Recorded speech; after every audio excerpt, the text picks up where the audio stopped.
Action is quite proud of the diversity of our organization. Over 80% of our participants, 71% of our employees, and 43% of our board are people of color. Women represent half of our organization, and our staff and board members include people with lived experience in the criminal justice system and people who are part of the LGBTQ community. As many of you know, CPA has a 145-year history of advocating for criminal justice reform in a system disproportionately impacting people of color. And the reality is, diversity does not always mean equity and inclusion. Therefore, CPA recently launched a diversity, equity, and inclusion initiative led by a board-level task force that includes CPA's executive team, program managers, and staff. We aim to move from an organization that is clearly culturally diverse to one that actively identifies and removes unconscious racist and biased practices embedded in our beliefs, policies, and infrastructure. Many of us here today work in the criminal justice system here in Connecticut, a system built on white supremacy, systemic racism, implicit bias, and exclusion. We can't assume that we're entirely different. We have an obligation to examine ourselves through the DEI lens to truly impact the people that we serve in positive ways. And so now on to the focus of our afternoon.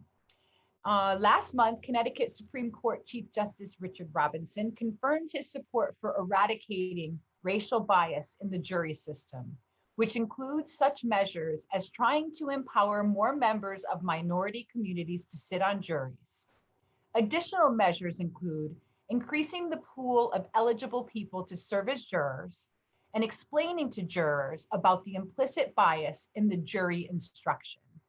This is just one of many examples of the Chief's work relevant to combating unconscious bias.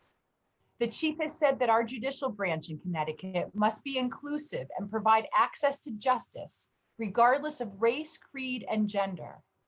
It's with this in mind that I welcome the Chief back to CPA this afternoon and thank him for his consistent focus on implementing the changes needed to ensure the state's residents know that the judicial system here in Connecticut works for them. Chief, welcome back. Thank you for having me. It's good to be back. And hello to everyone out there. And I'm going to do something that's very unprofessional, which is give a shout out to two people who I saw in the audience. My former clerk, Megan Wade, I see she's here. And so hello, Megan, how you doing? And I see that Bill Carbone is here. And I have to tell you that both these people have made major impacts in my life. My term clerks, I have to tell you, give me memories for the rest of my life, and they're just incredible people. And I get all the credit for all the work that they do, which is the way it should be, by the way.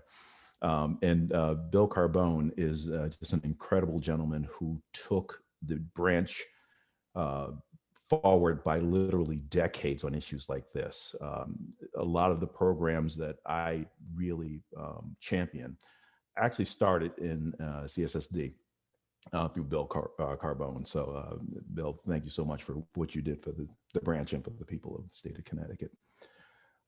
This presentation, let me tell you that I try to do things a little bit different than most presenters in this field. And the reason why is because I decided early, I've been doing training for about almost 20 years, 18 years actually. And judges can be pretty tough people to train, especially when it comes to things like bias. The last thing you can do is tell a judge that they are biased or they're not being fair and try to get out of that parking lot unscathed. They don't like it. And there's a reason for it. They really feel that they're doing justice. I honestly believe that judges want to do the right thing. They want to do justice. The problem is we're beginning to find out more about how the human mind works. And that's what a lot of this presentation is going to be about. It's going to be how our mind works and the bias. Now, I'm going to tell you about how that works, but I also want to give you tools to address how the human mind works. And think of it as your brain loves to take shortcuts. Your brain loves to go on autopilot. If you think about last time you drove your car, all the turns you made, all the times you stepped on your brakes, all the time you stepped on the accelerator, you wouldn't remember it. I'm at that point where, quite frankly, and I'll admit this, don't laugh at me. When I'm driving, I turn down the radio to read street signs. Uh, for all of you who are laughing, you either hit that age and you know what I'm talking about, or you haven't hit that age and you're laughing at me. But it's going to happen to you too. So it doesn't bother me that you're laughing. But the other thing that happens to me is I will drive, it's about a 55-mile ride to Hartford, Connecticut from here. I will often get there and go, did I go through the West Rock Tunnel? And think about that. It's like, did I go through the West Rock Tunnel? That's kind of a major event. So my mind, I was somehow driving, but I can't tell you consciously what I was doing during that drive. So we're going to talk about all those things, and it's interactive, so we're going to have a lot of fun. So what I'm going to do is start the presentation at this point, and it's called decision-making unconscious bias, turning off the autopilot. So you have the problem. We make these decisions, we make them, and we have this unconscious bias, interference. And here's how we deal with it. We turn off our autopilot. So using one word, how would you like people in the state of Connecticut to describe our court system? So if you go to that site that Noelle gave you the information on, pollev.com, and then type in the presenter, Aurora 804, you should come to this. So we see fair, we see accessible, equitable, fast, equal. So these keep coming. You can see these wonderful concepts of how courts should be.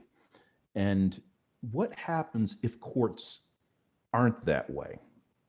Productive, balance, it's very good. We'll just leave a couple more minutes to add more to the word cloud here. Helpful. Respectful. Excellent, excellent. So these words are things that you are looking for out of a court system. So what happens if that isn't obtained? Now, this is the Connecticut Supreme Court. This is the court that I serve. Before I was on the Supreme Court, I was on the appellate court for 7 years. I was on the Superior Court for 6 years. I've been on the Supreme Court for 7 years. Out of the 7 years, 5 years I was an associate justice. I've been 2 years as chief justice. The reason why I serve is because I've seen a world that's probably different from the world that a lot of you have seen. Police officers were complicated for me. I grew up in a poor neighborhood where we weren't always treated very well by all police officers, some police officers. To show you how much of a controversy it was for me, or how much of a paradox it was for me, my first bicycle that was ever given to me was by a police officer. He was our beat cop. His name was Eli. He was also our milkman. He was, I'm not sure if he's a milkman moonlighting as a police officer or a police officer moonlighting as a milkman. But he saw that I didn't have a bike. And one of his kids had outgrown the bike, and he delivered the bike to me in the milk truck. And I will never forget Eli. He's just an incredible guy. So don't get me wrong. I don't hate police officers. I think they are very valuable. However, I think policing has been problematic, just like I think our court systems have been problematic. I serve, quite frankly, because I want to see justice done.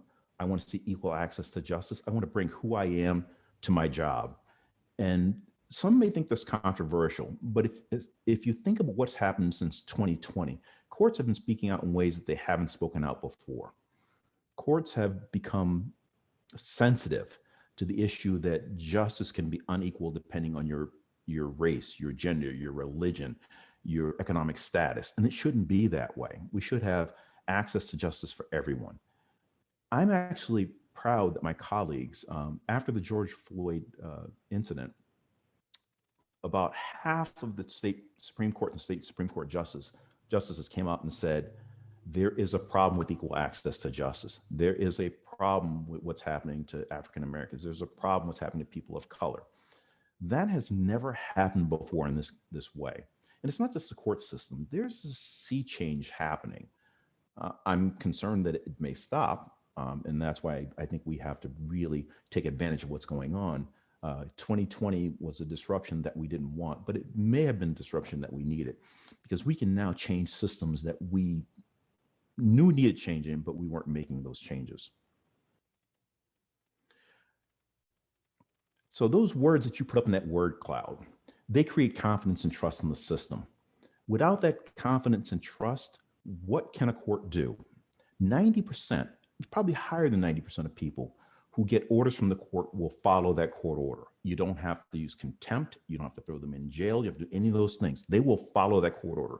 Why do they do that? Because they believe in the system.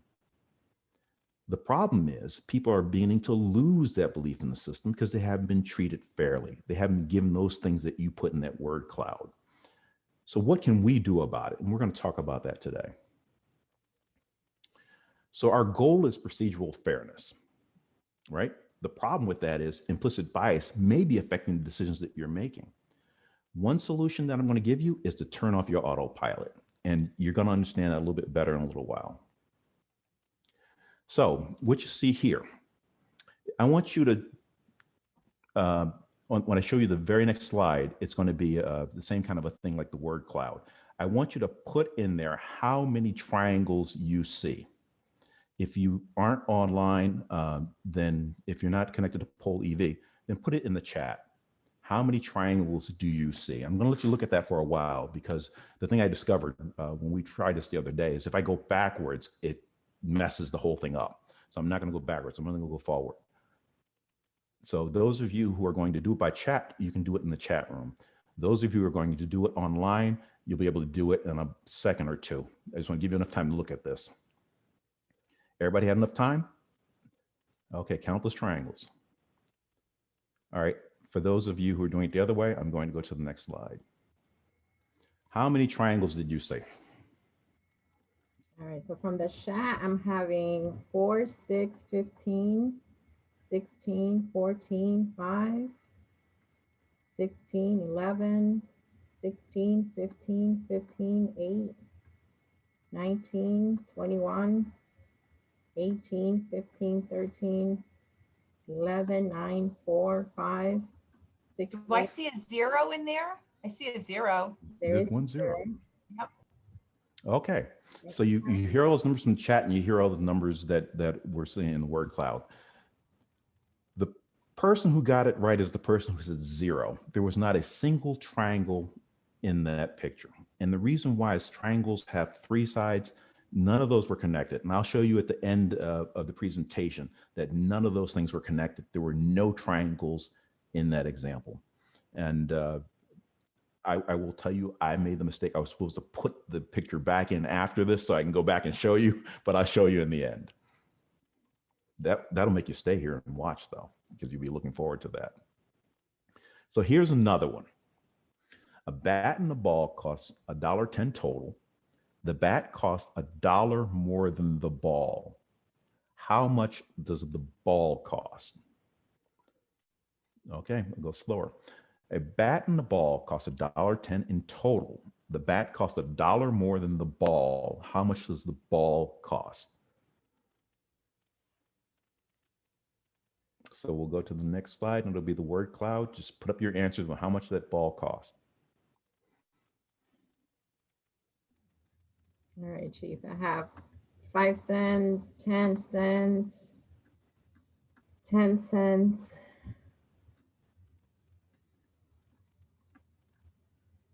10 cents seems to be the number that they're going with. Okay, well, 10 cents was the number that most people say 10 cents. And I could have bet you money that before this word cloud came up, before the chat, you would have said 10 cents. The people who are right are the 2 people that I see in the word cloud who said 5 cents. What your brain did was it took a shortcut. For some reason, your brain wants to say 10.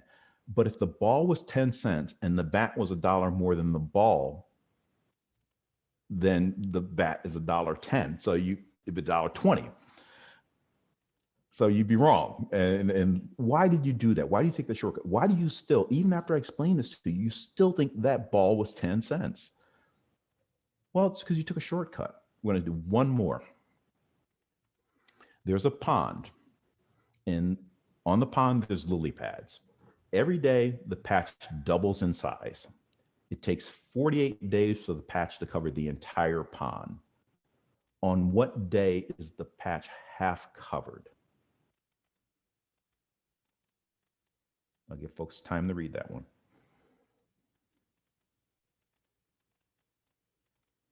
Okay, people in the chat, start answering. People in poll everywhere, here's your chance. All right, some people are saying 47, 24, 47, 12. Some people are cheating. I bet you it's the people who saw this thing before. I'm not even doing it, so it's not me. I don't know. I think it's Beth. I'm calling her out. 47, 47. That's what I got in the chat. Okay. The people in the chat are actually pretty good. It's 47 days. The pond doubles in size. The pads double in size every single day. So that would mean that on the 47th day, the pond had to be half covered, and the 48th day, it would be fully covered. So your brain does this really strange thing. It makes shortcuts. We're going to do this one. All right, there's a person on the left and person on the right. One of these people is a convicted felon with a horrible record. Which one of those people? People in the chat, you can go now. The people online, you can go left or right. Which one is the felon and some serious violence too? You're talking about the one on the left. Others say the blonde. One on the right. Right, left. The white lady. Yeah, left, somebody said right. both. Covering all bets. One said it's the right, but I bet it's the left. See, they caught on to me. Yes, I'm trying to trick you. I mean, that's the truth. I am. One lady is an actor. Yes, she is. Okay. Whoever said she was an actor, you're right. The one on the right was Charlize Theron, and this is Charlize Theron over here. But here's the weird thing that was happening to you. There's something called a beauty bias. Juries will think that the person who looks good deserves more money. People think the person who looks beautiful can't commit a violent crime. The woman on the left, oh my God. Yes, she committed some violent crimes and felony failure to appear and all kinds of things like that. I actually found this out the hard way. I had a trial when I was sitting in New Britain, Connecticut, and I was pre-trying it, trying to figure out whether I could settle the case. So the plaintiff's attorney comes to me and says, I'm going to do really great. I've got an attractive plaintiff. And I said, so I'm thinking in terms like a lawyer, attractive. There's nothing attractive about this case. You might get a couple of $1,000s at best. And he says, nope, nope, nope. I got an attractive plaintiff. I said, counsel, what do you mean? And he said, she's physically attractive. This is a good looking woman. I'm going to do great. And I thought about that. And at first I was upset. I wanted to say, no, that just doesn't make any sense. But after giving some thought, I thought maybe he's got something there. I started looking at statistics, and guess what? Statistically, yeah, good-looking people do better. So we have a beauty bias. Do you want to have a beauty bias? Do you want to judge people by what they are, who they are inside, not how they look? We have a tendency to judge how people look. And I think if we really thought about it and we were honest with ourselves, we would find that we do that too, at least to some degree. So why do we do that? Why do we take these shortcuts and assign not guilty to people who are good looking, or we fill in these triangles that aren't there and all kinds of things like that? Why do we do that? Well, the world is a really, really complex place, and there's a lot of data out there. You'd be surprised how much data. So every second, your brain processes about 400 billion bits of information with a B. You're aware of about 2,000 bits. So to show you exactly what that means, out of 50 gigs of information, you're processing about 50 bytes. So if you take a hard drive, you take your entire memory on your cell phone, all that information could fit on that. I don't know how many songs, what, 10,000 songs or something like that. You're aware of about 3 text messages. So what is your brain doing with all that other information? And how do you get through that much information? I mean, think about it, it's incredible. Well, you take shortcuts. You don't process all of that. You put it aside and you get through what you think is important. The problem is, what do you think is important could actually lead you the wrong way. So it's natural to look for shortcuts. We all do. And it's natural to rely on your guts to help you make decisions. The problem is that doesn't work with your people assessments. You can go horribly wrong if you have to make a person assessment. So imagine, in my field, a judge, and you have somebody come in and you're about to set the bail, and you start to feel uncomfortable about that person for whatever reason. If you don't start looking into what your gut is doing, why you feel uncomfortable with that person, then you may make the wrong decision. And I'm going to bet you that you've done this too, because have you ever met somebody you instantly start to like, or you instantly start to dislike? If you were interviewing somebody for a position, you ever notice that if they say something like, "Oh, you went to Smith High School? I went to Smith High School," and all of a sudden, this person looks better to you as far as being a candidate for that job. Your brain is constantly making these decisions, these very, very quick decisions, trying to find out whether the person is like you or more unlike you. The more they're like you, the more likely you are to pick them to be in your circle. If you started imagining if we were in person, I would do this. I would have you draw your circles. And by that, I mean your circles of friends, your family, who you hang around. And you'd be surprised how many times people in your circle are a lot like how you identify. And the people who are not in your circle are more unlike you. We tend to try to be with people who are like us. And I'm not talking about race or gender necessarily, because that changes as you go through the day. In the morning, I'm with judges, and that's my circle. So if a group of attorneys came in, who would I hang with? I'd hang with the judges. However, if the judges and attorneys were together and some lay people came in, I'd hang with the judges and the attorneys and not the lay people. And so if you think about that, it's really interesting how we go through the day and we fit in these little groups without even thinking that we're fitting in those groups. The problem is, what are we doing with our decision making while we're with those groups? So there's something called sorting. And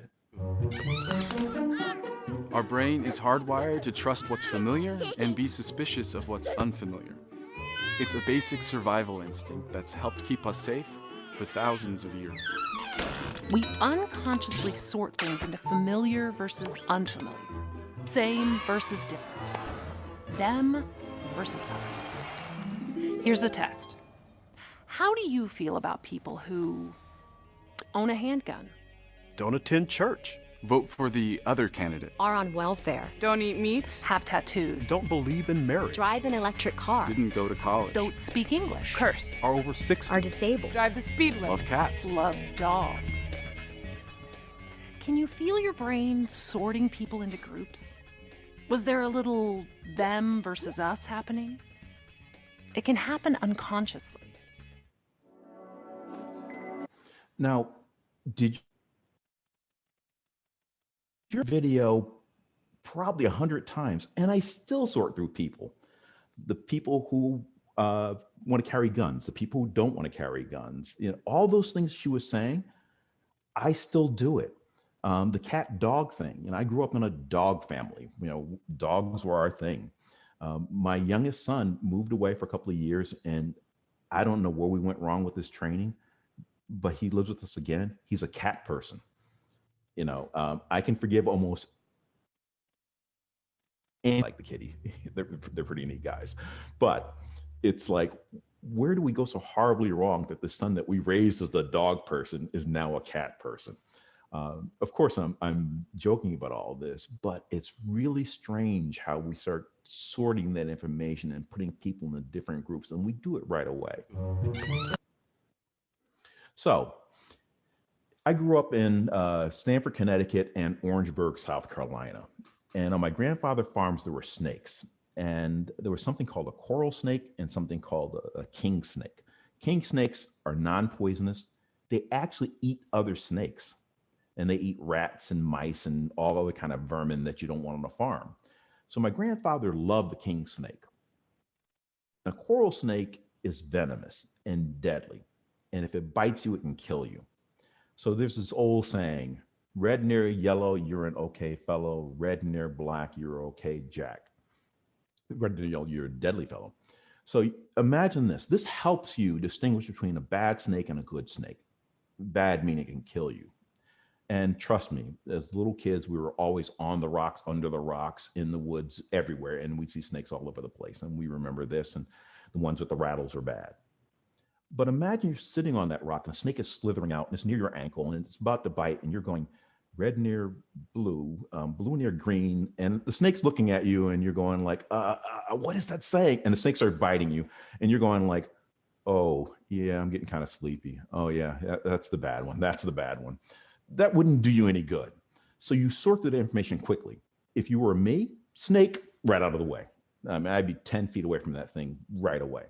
So I don't have to worry about that. That's great for processing danger when you're talking about a snake. The problem is it doesn't work when you're processing information about people. All your life, you've received information about people, whether you wanted to or not. When you've gone to the movies, you've seen people portrayed as good guys or bad guys, white hats or black hats, also white people, black people. Those notions you can actually reject. You can reject the stereotype. The question is what's happening in your unconscious mind, even though you consciously reject that stereotype. Well, guess what? Social science is now telling us that that information influences your decision making. So this is a Stroop test. Now, those of you who Noelle picked out for to help do this, are you ready to help me out on the Stroop test? So Deb, Barrows, Deborah, Gala, Tony, Sonia, and Mike. Are you guys ready? You could unmute your mics. If you just say something so I can see you on my screen. Oh, the volunteers. There Tony. You go. Hi. Sonia. Did Deb have to step away? She might have had to step away. We can pick on Jeff Green. He'll join. There he is. Thanks, Jeff. Excellent. All right, and Deb Barrows and Mike. Where's Deb Barrows? Hi. There she is. Good, good. And okay. Mike, where's Mike? Oh, where's Mike LaBianca? Mike, you're looking different. No, he was. All right. If it's not there, let's just pick. I'm gonna pick on. Here.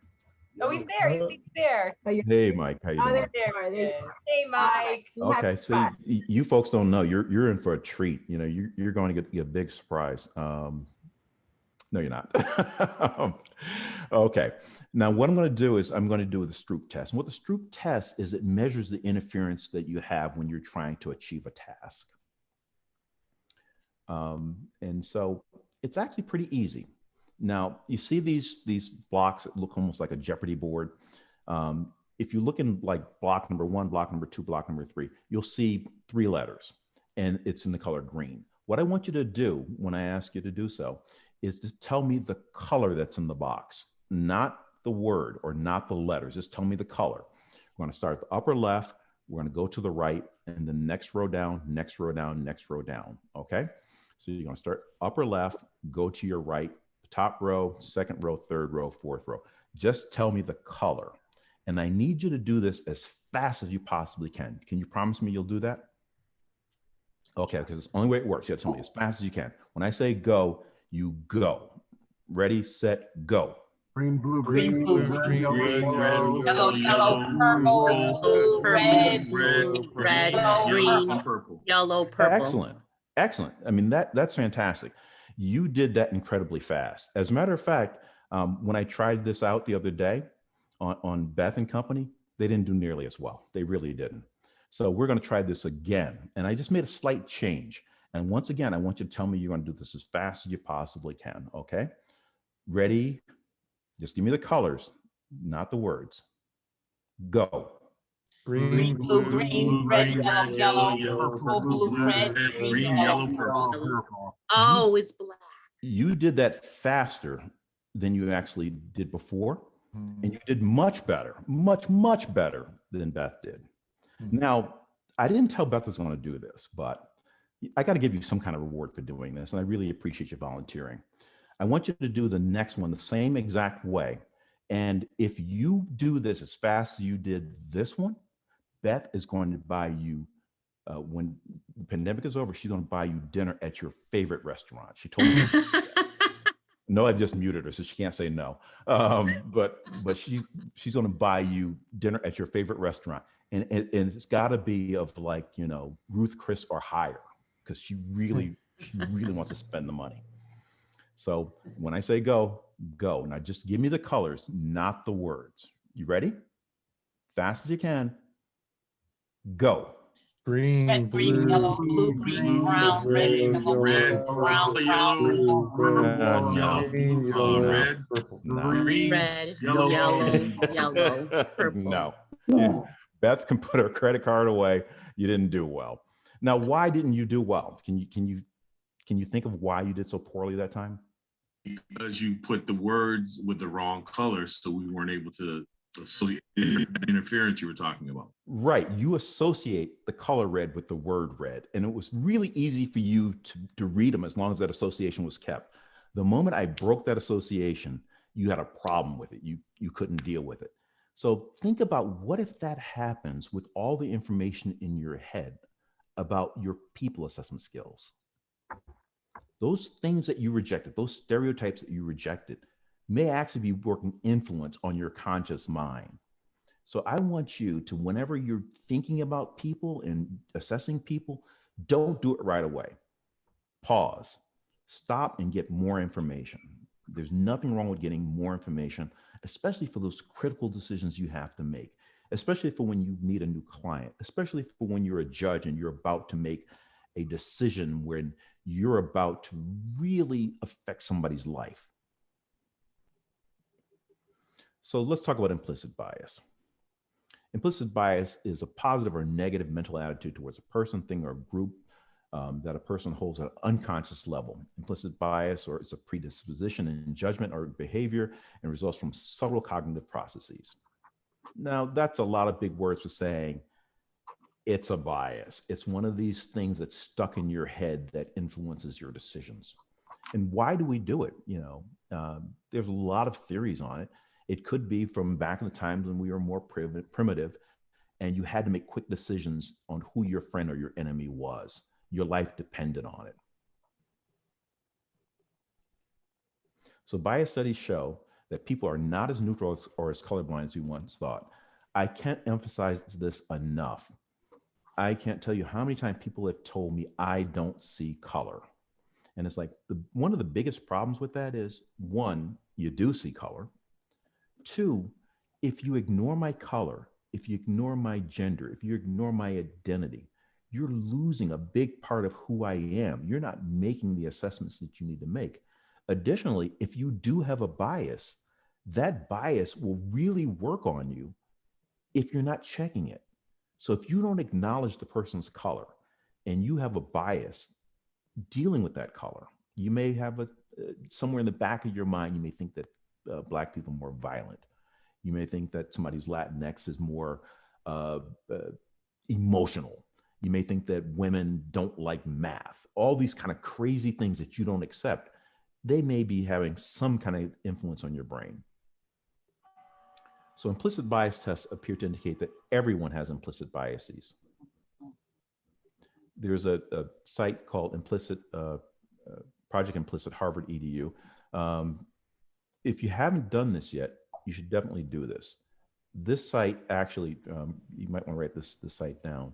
It has all kinds of implicit bias tests. It has heavy, thin. It has Republican, Democrat. It's got male, female. It's got black, white. You name it. It's got all these different tests to show you whether you are associating things together that you shouldn't be associating together. It doesn't tell you whether you're a racist. That's not the purpose of it. The purpose of it is to see whether you are putting things together that you don't know your mind is putting together. And those are affecting your judgment values.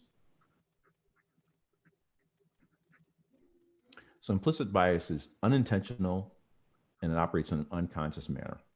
It doesn't require you to endorse it.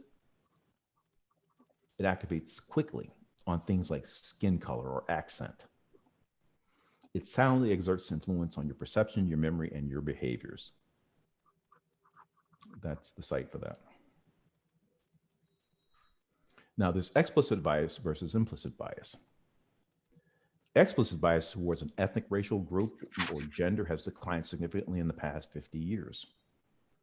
Explicit bias is now considered generally unaccepted in society. Implicit bias is common and very persistent. Now, I'm glad to talk to this group because here's what I need you to understand, what's really important about this. We have this tendency to think that people who are on the quote unquote left side of the spectrum, or people who are compassionate, or people who are woke, people who get it, we have this tendency to think that they were probably less biased than anybody else. The truth of the matter is we all are biased, even those folks. The problem is, if you think that bias is the other person's problem, then you become part of the problem. Because I can guarantee you, you do have biases. Let me just give you one kind of association that you probably don't think of that you might have. If I were to ask you what color is a fire truck, almost all of you said red. A fire truck can be any color. I grew up near Belltown, Connecticut, which is part of Stamford, Connecticut. The fire trucks are white. So a fire truck can be any color, but you've seen so many red fire trucks, you think fire trucks are red. I used to be a municipal attorney in Stamford, and I can tell you the problem with red fire trucks is at night you can't see the color red. It's the first color you lose. I can't tell you how many cases I had of people running into the red fire truck at night with their cars because they couldn't see it. It looked black to them. So a lot of fire companies start going to that weird greenish yellow color because you can see that almost in the dark. But not all fire trucks are red. So let's talk about this. There's this dual process of thought. One is a very fast system, but it doesn't think. It's very impulsive. It goes on habits and beliefs. And then there's system two. I used Homer Simpson on the left and Spock on the right. Actually, Spock may be a generational pop culture thing. Maybe I went wrong on that one. But no, this is new Star Trek movies. Mr. Spock, he's slow, he's thoughtful, he's logical, he thinks things out, he plans, he problem solves. We have both those systems. System one is not good at evaluating people. It's not good at telling you whether this person is going to be a good partner to you, going to be a good coworker, is going to be a good whatever that person you need in your life. That's system two. I'm asking you, when you need to make those decisions about a person near you that you need to make this critical decision, go to system two. And all it takes to get there is to slow down, slow your roll. Just think about what's happening. So I have two descriptions here, and I want you to read them. She is intelligent, industrious, impulsive, critical, stubborn, envious. And then there's the other side, she is. You notice you're more attracted to the left one than the right one. For some reason, the one on the left seems like a better person. Look at those words carefully. All I did is they're reversed. The good words are first on the left. On the right, the bad words are the highest. The negative words are the highest. So you end up very quickly judging that the person on the left is the better person when the descriptions are exactly the same. They're just flipped on one side. So that tells you that your brain is doing something really fast with that information. Your brain is acting on system one versus system two. So this is an iceberg. The thing about icebergs is they're tricky. When you see an iceberg, you see 10% of what the iceberg really is. That's the rest of the iceberg. Now, the reason why I'm telling you about icebergs is because those things that you see initially about a person, you can see ethnicity, maybe gender, physical ability. You can see whether I can ambulate or not ambulate well. Race is actually an extraordinarily complicated construct. I think it's a social construct more than it's biological. Because if I ask you to prove what race you are, I guarantee you couldn't do it. Some people do by color of their skin. It's like, no, there were many states in the United States that said it didn't matter whether you had white skin. I know some people who have white skin who identify as Black. I know people who have dark skin identify as white. You can tell something about age, but not all the time. Some people don't look their age. To get to those things you really need to know to make those critical decisions, you have to get past what a person looks like. You have to get down into those things like learning styles and value systems and religion, all those things that will let you know whether this person, who this person really is. So here's your brain. You know, you have the heart there saying, hey, brain, look, there's all this good over here. And your brain's like, no, I can't do that right now. I'm looking at this. So your brain's focused on the bad thing. How do you get past that? You tell your brain to slow down, look over here. There's some good stuff over here. I made all these critical evaluations about this person in lightning fast time when I actually should have slowed down and get under that iceberg. So how do you do it? People aren't the entire iceberg, just the part above the waterline. People are the entire iceberg. We had a professor come in from Pennsylvania back in 1996 at what's called the Stanley Lecture. That's the Stanley Lecture is a lecture we have at the Judges Institute every year. And this wonderful instructor came in, Professor Regina Austin. She actually had a lot to do with studying human behavior after Katrina. So she made this statement. I thought it was perfect for what I want to tell you, which is in order to avoid implicit biases, you must view people that we interact with as deeply contextualized, socially connected, and individually complex. People are far more than that outer shell that you see. So let's talk about gender a little bit. This cartoon is there, and it says, that's a very good suggestion, Mrs. Wilson. Miss Wilson, perhaps one of the men would like to make it. Now, it seems a little humorous, but I have to tell you that even at the Connecticut Supreme Court, we have this problem, and we're working on it. And the women in the audience, I think you might be able to relate to this. Have you ever been in a situation where the group is discussing something and you answer and nobody really pays attention? It goes around the table and a guy will say the same thing and everybody will go, yeah, Steve is right. And the woman sitting there and she says, I mentioned that 5 minutes ago. We actually had that happen with our justices. You know, I was sitting there and we had 2 women justices on the court and something came up. And I remember I was the one who said it the second time. And my fellow justice said, you know, actually I said that a little while ago. So why didn't I hear that? It's an interesting problem. So this is the United States Supreme Court. Now, if you look on the left, you'll see the names of the justices, and you look on the top, you also see the name of justices. The one on the left that goes down says who got interrupted. The one on top says who did the interrupting. So if you look at this, you'll see that the women were interrupted far more than the men were interrupted.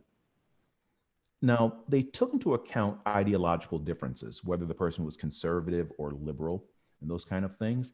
And that actually didn't change the numbers.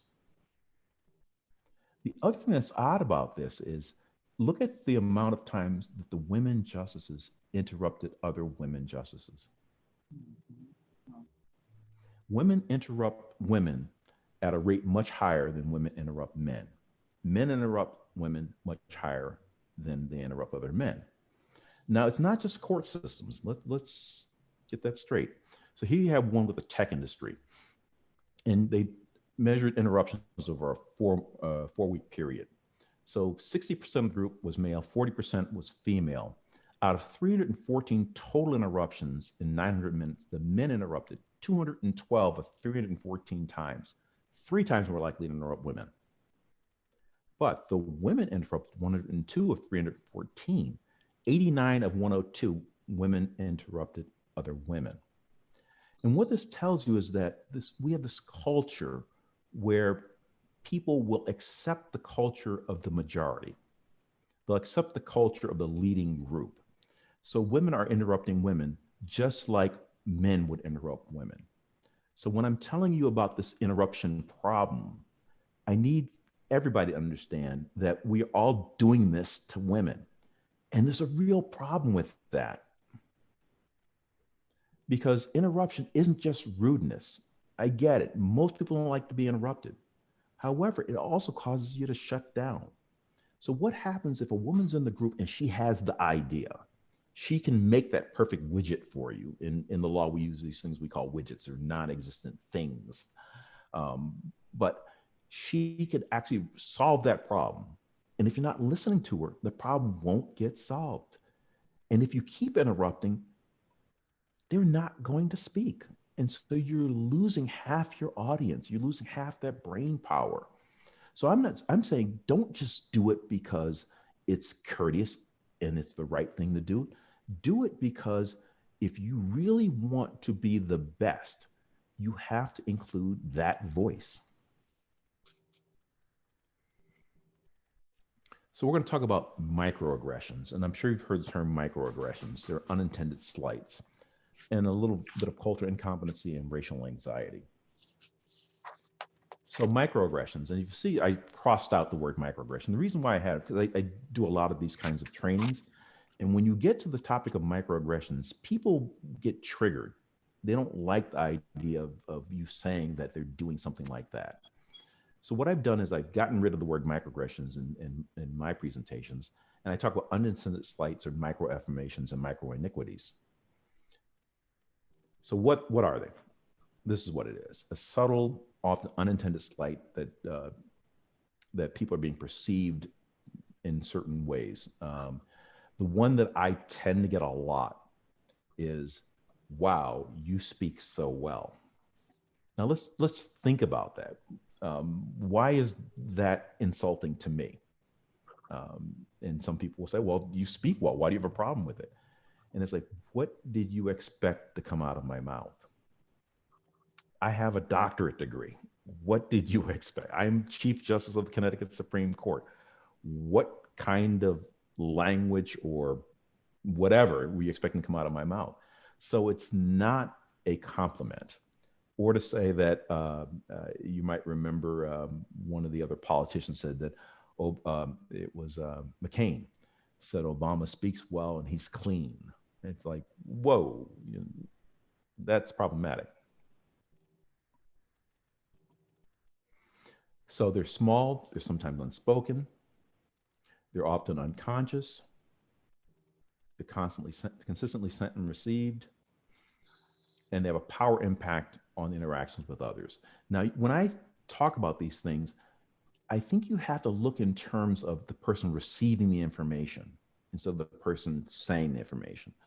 And this isn't about people being too thin-skinned or anything else like that. You do want to be respectful. If you're not respectful of people, they're going to shut down on you. But it should be more than that.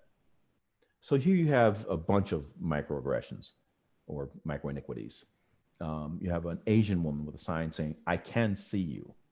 You have a young Black male and says, "I am not a drug addict." And a female, "I am not white trash." An Asian woman, "I don't like math." There's a stereotype that Asians like math. You have a woman that is in Muslim garb, and she says, "I'm not a terrorist." You have a Latinx saying, "I'm not Mexican." Another one saying, "I can't salsa." And the last one's a Black male and saying, I can swim. And that last one sort of makes me laugh because I have a cousin who went to Colgate University, Colgate College in New York on a full ride scholarship. So he got 4 years of college because he was on the school's diving team. So he drives up to Colgate and it's his first day of practice and he goes into where the swimming pool is and the team is in there. And they look up and they see my cousin Jimmy walk in, and Jimmy is even today, he's incredibly built, he's built athletic, about my complexion. And they look over at him and they say, "Can I help you?" And he says, "I'm the new diver." And the response was, "Oh, I didn't know Black people could swim." And so my cousin looked at the guy and said, "I can't. I'm a really great diver, but I can't swim. You got to come and get me every single time." And so I thought the humor of dealing with that was pretty good.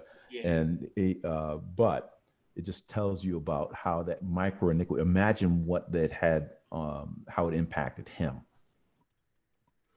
So here you have a product, and these folks who are my volunteers, if you'll unmute for a second, I'd appreciate it. You see anything wrong with that product? Anything off about it? It says normal to darker skin. Darker skin. Yeah, what is normal skin? Imagine you're trying to sell this product, so you want to sell it to as many people as you possibly can. So if you have darker skin, what are you going to think about that? It's like, wait a minute, my skin's not normal? And what is flawless and even tan? Mm-hmm. Now, if you think that this is the only product, you'd be wrong. Look at this one. Normal to dark skin. Here's another one. Normal to dark skin. So you can see the people who did this ad campaign are actually losing a large percent of the population by insulting them. What's wrong with this? Wow. Oh, the husband. She has no husband. Yeah. So you have a person looking sub-Saharan African, and for some reason, there's no man in her life. Yet the other people, you see a fellow there. What message are you sending? Now, everybody probably remembered this campaign. This was an H&M campaign with a young Black child wearing a sweatshirt saying "the coolest monkey in the jungle." I don't know why people insist that they don't know calling a Black person a monkey is extremely problematic. I'll just put it that way. So this campaign really, really, really got hit badly. H&M took a bad hit with this. But you got to wonder what the people who were designing this were thinking, because they had to know that that is problematic. Do I think that they were racist and deliberately did that? The answer is no. Do I think they could have done a better job of handling the situation? The answer is absolutely yes. Okay, you have one more here. Meet Alex, future superstar, prime minister, inventor, entrepreneur, philanthropist. Look over on the right side. Shown here with her brother, Chris. How many of you thought that Alex was the boy? And see, that's our brain was taking that shortcut. It's like it happens all the time. And so people ask me, they said, well, wait a minute. When I go to the training, I want to do better. I'm still doing the same kind of things. It's like, yes, now you get it. You will always have this issue. That's why you always must be thinking about it and consciously dealing with it. The moment you stop thinking about it is the moment you start repeating it over and over again. I don't care how woke you are. I don't care how right you are. I don't care what color you are. I don't care what gender you are. You have to deal with this every single day with every single person you meet. And that is actually good news because, look, you can resolve it by just doing one thing, turning off your autopilot. Now, this is Kristen Pressner, and she had this wonderful idea, and it's called Flip It to Test It. So there's things out there that we say and do, and you kind of wonder if it's wrong. People ask me, well, why is that wrong? Well, here's a tool you can use to figure out why that's wrong, and it's to flip it to test it. So let's do a little of flipping to test. So you have here two tennis players. You have Roger Federer and Anna Kournikova. Federer is in his tennis gear. He's on the court hitting the ball. Look at Anna Kournikova. If you flip that, doesn't it feel kind of weird? It's like Federer in bed in the whole routine, Anna Kournikova. You would go, oh, that's just crazy. But we accept this one on the left. I mean, some of us will question it when you put it together like that. But if you were to see that by itself, you probably wouldn't think of it right away. Here's another one. Chairwoman, a noun, gender neutral. Now, we always say chairman, and we say that one's gender neutral. But when you flip it and say chairwoman, it's like, something sounds off about that. So maybe we shouldn't be saying chairwoman. Maybe we should be saying chairman. Maybe should be saying chairperson. Flip it to test it. Scientists and male scientists. Why do we say woman scientist? Should we be saying it? Should we be thinking that way? No, it's scientist.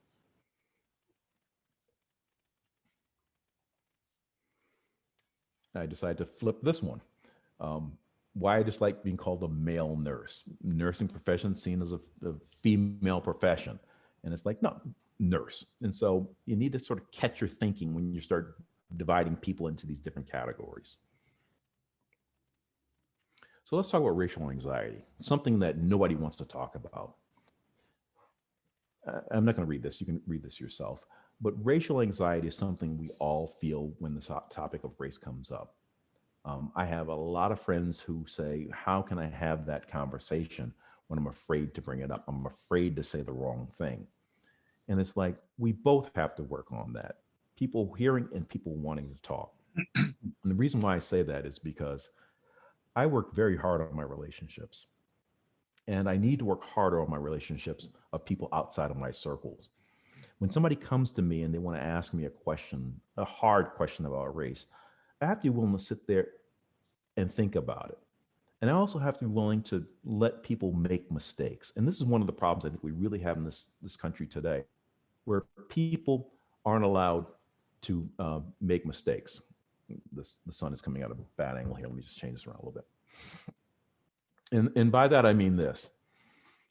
I have a co-presenter, Justice Khan, on these presentations sometimes. And we sat down and we decided that we are going to let each other make those mistakes, and we are going to admit mistakes. So when I say something that is off as far as gender, or she's really, really good at talking about language and limited English proficiency. So if I get something wrong, she'll go, ouch, what? And she says, well, hey, look, that kind of hurt, and let me explain why. If I catch myself doing it, I'll go, oops, I'm sorry. It sounds kind of simple, and it's a simple tool, but it helps you to be able to talk about this really difficult concept of race. Now, this is Tashi. Tashi is a Tibetan terrier, and Tashi owns a family that I'm close to. My wife is a karate instructor, and she had various karate schools around Connecticut. She's a 6th degree, I'm a 4th degree, and my son's a 4th degree black belt. We're actually at the master belt levels. The Prouses actually were my wife's students.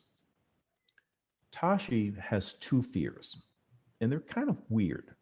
Tashi is afraid of garbage bags and garbage cans, and we don't know why, but he reacts very badly to it.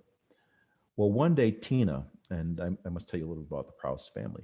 They're white. They have blonde hair, blue eyes, very fair skin.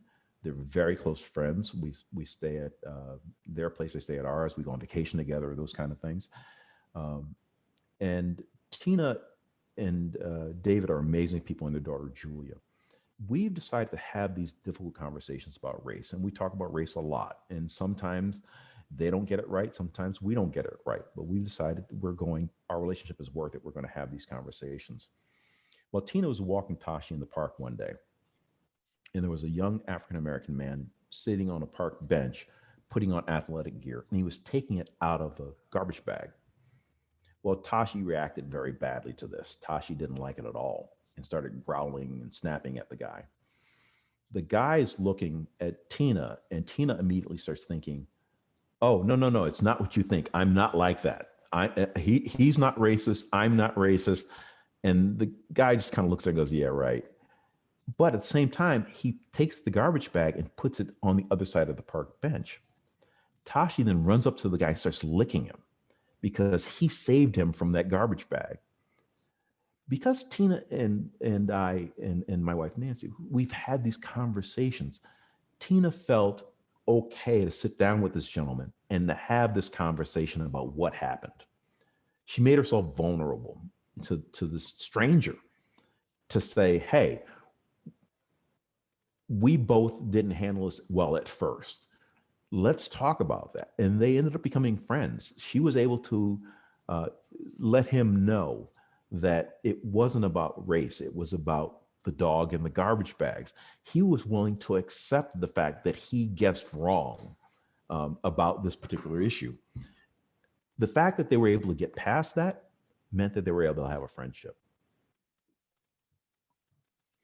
So racial anxiety will probably go down when we start really interacting with each other. It's kind of scary when you think about the most segregated day of the week is Sunday. You know how when we worship separately. And that's really interesting. But I'm going to ask you to work harder at this. I'm going to ask you to start inviting people who don't look like you into your homes. I'm kind of surprised how many, when I think about my life,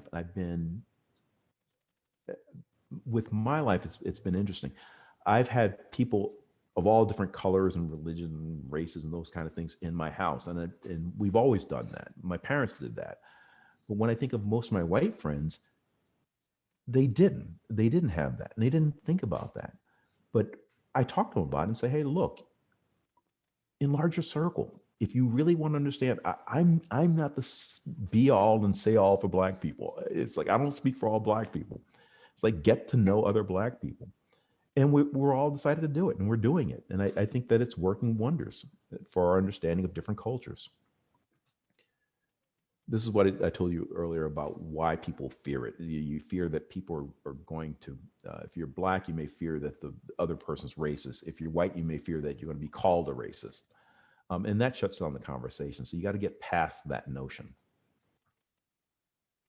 So racial anxiety is pervasive. It impacts all parts of our lives. One of the things that's interesting is this thing about doctors.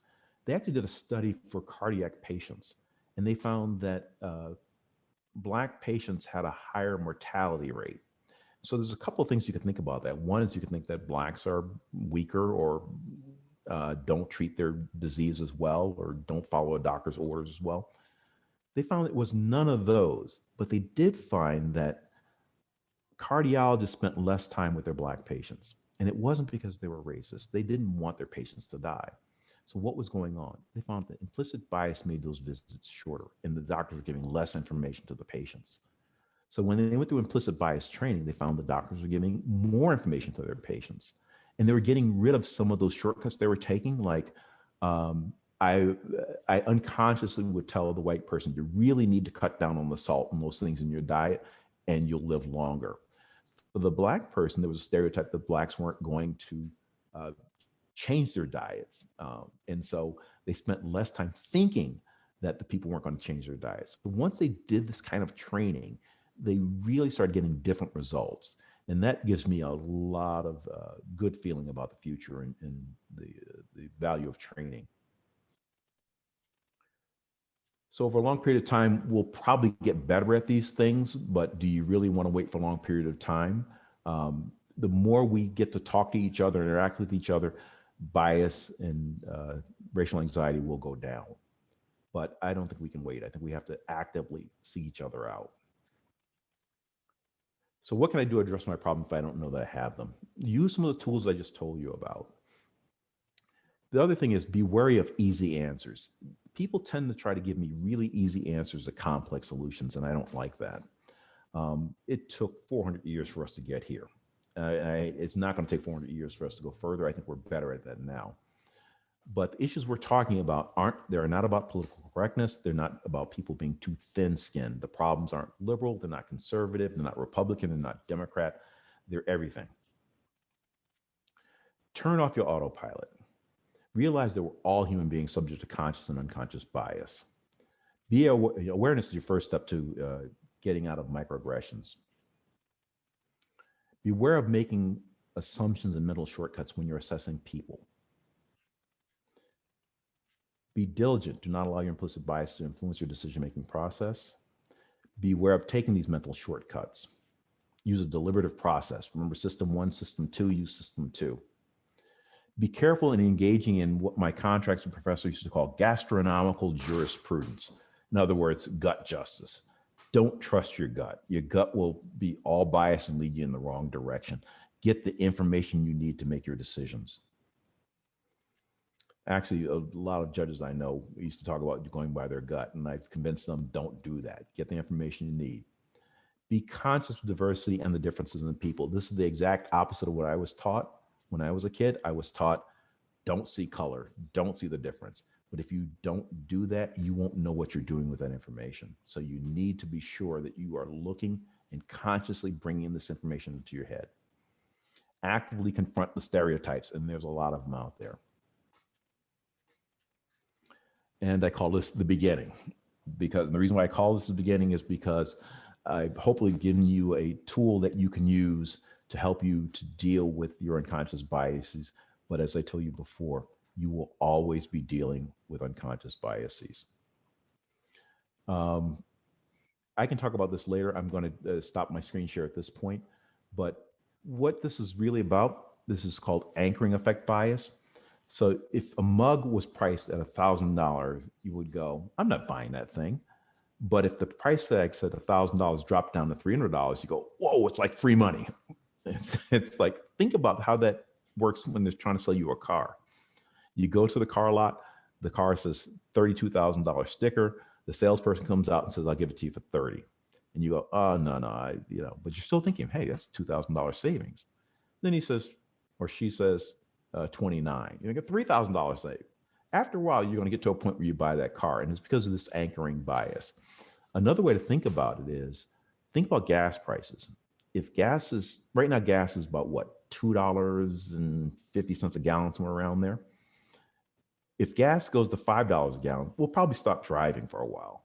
But if it goes down to $4 a gallon, we'll go, oh, great, the price is wonderful, and start driving again, even though we're used to $2.50 now.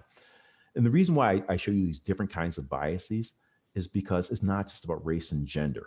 It's not about that. It's about these shortcuts human beings take. With that, I'm going to stop the screen share, and I'm going to answer any questions that you may have.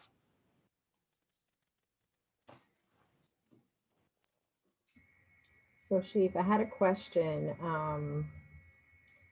and based on what you shared is related but not related, but I wanted to put it in the recording. I wanted to capture that.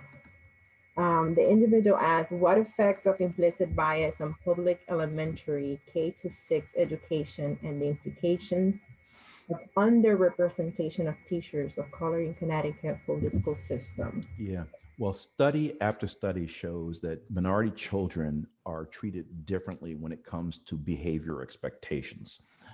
And because of that, if you are a little Black boy especially, it's more likely that you will get a more severe punishment for the exact same behavior.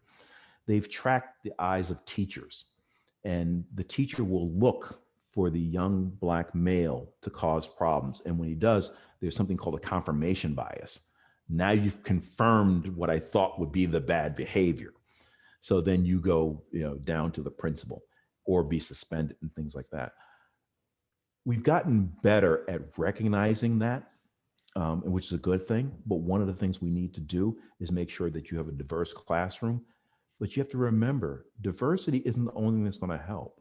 Because remember what I said about people adopt the biases of the dominant culture.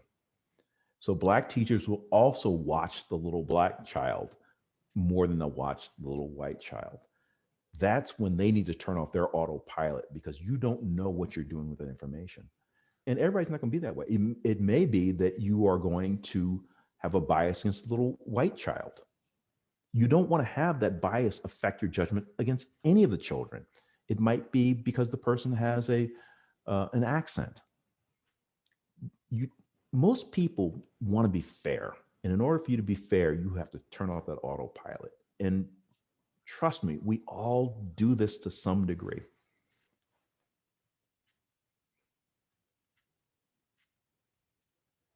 Some people just wanted to know if the PowerPoint would be shared.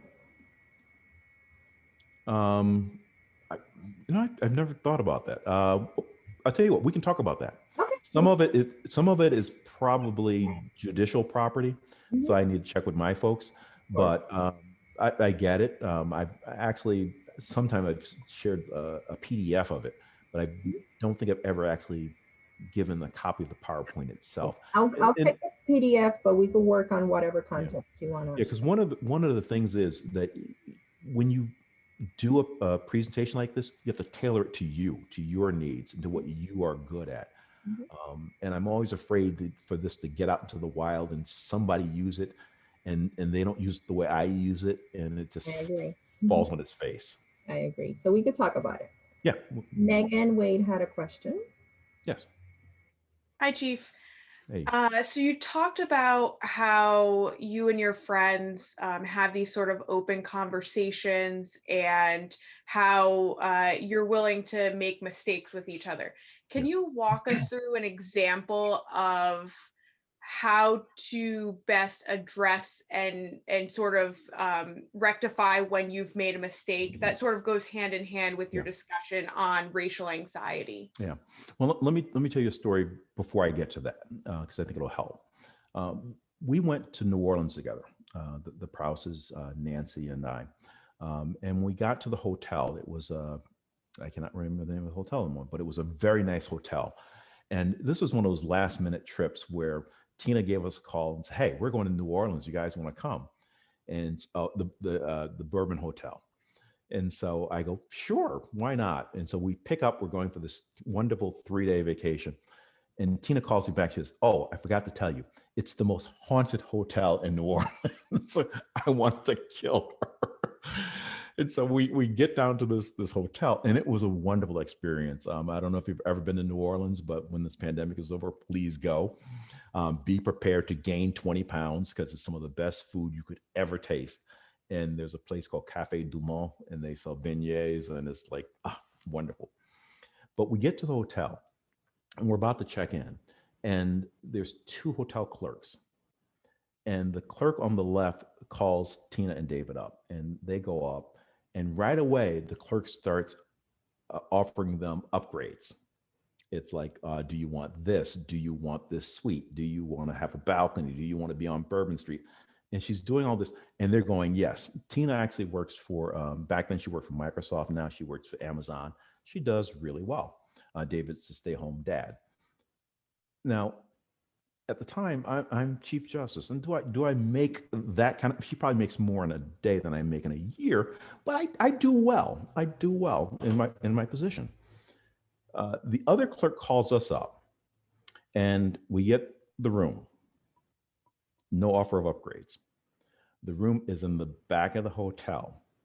The room is near an elevator, and so my wife and I talked about this. We said, "Hey, this would be a good thing to talk to Tina and David about."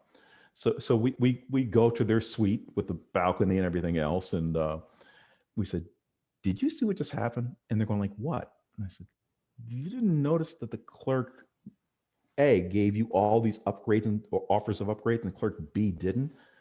And she goes, "Wow, wow, I didn't see it. That's so racist." I said, "Well, did you notice our clerk was Black?" And she goes, "What?" Our clerk was Black.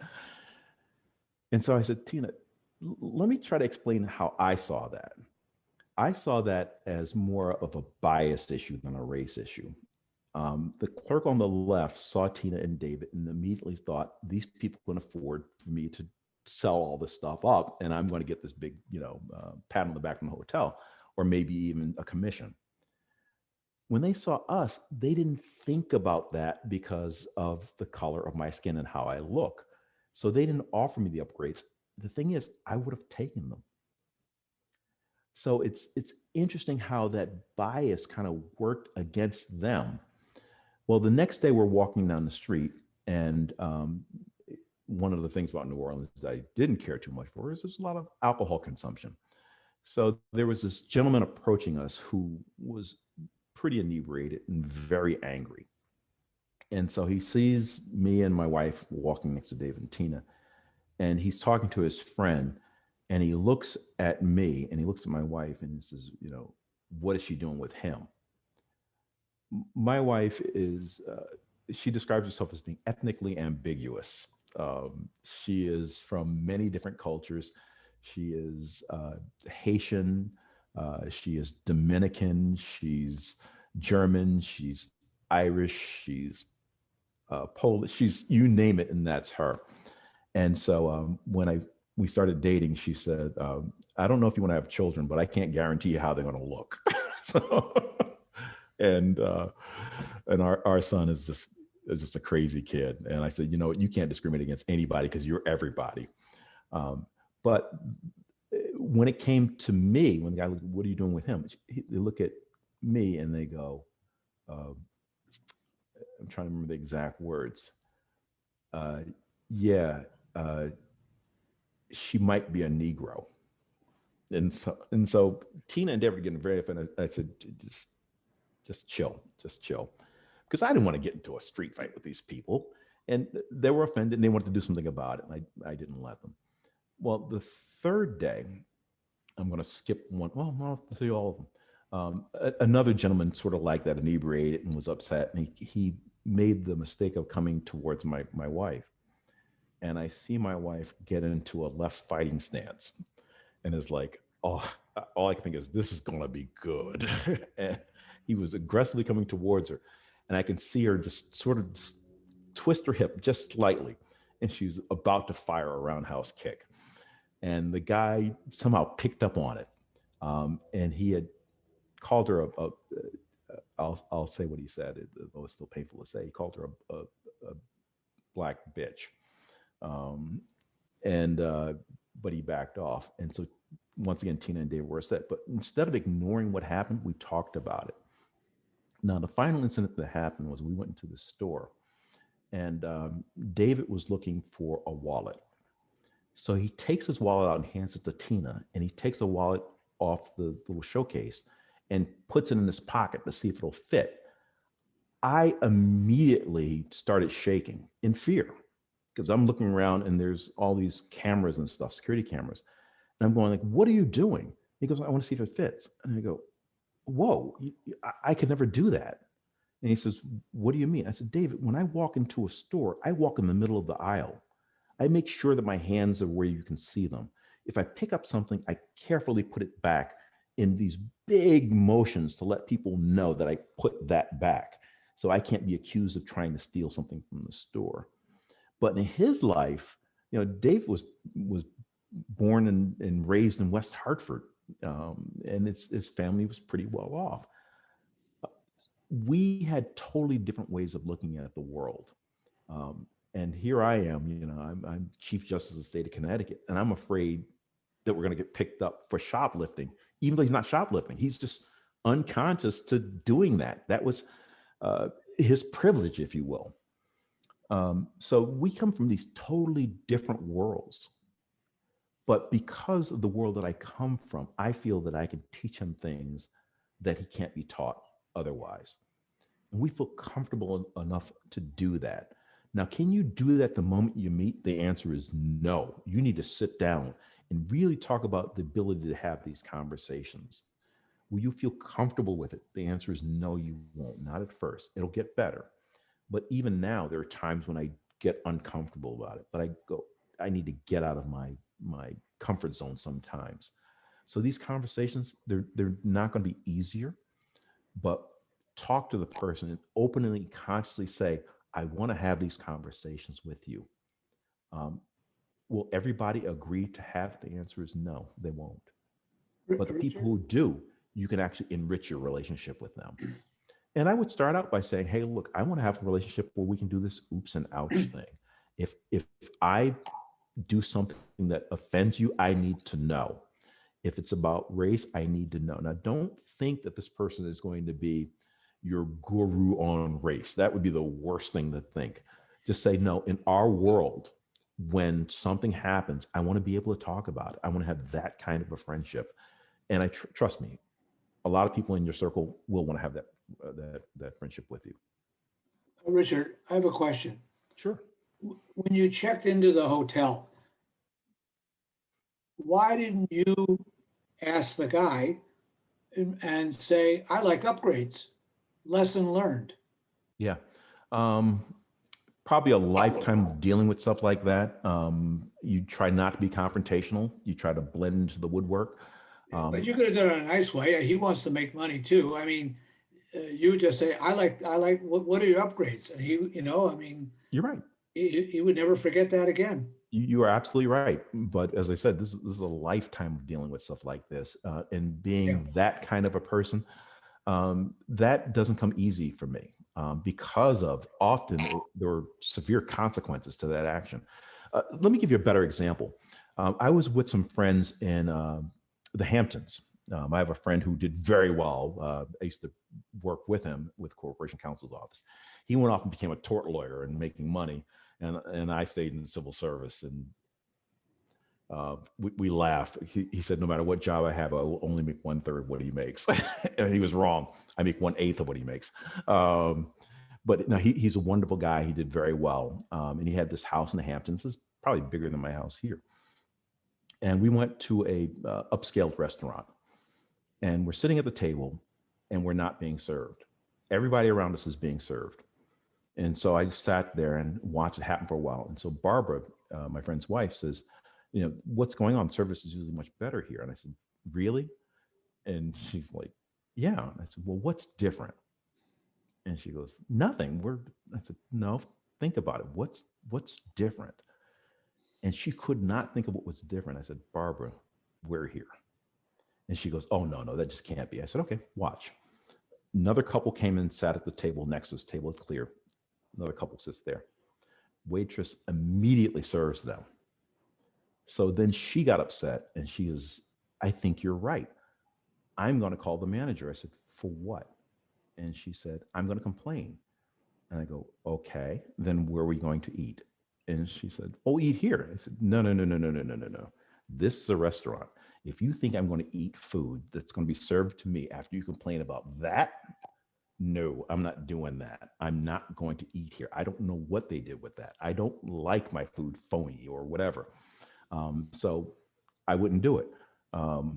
But in that situation, because she's white, she perceived the remedy different than I did because I'm Black. And I'm unfortunately used to being treated in a different way. Chief, I had someone raise their hand. Sandra Waynes, if you still have your question, you want to unmute yourself?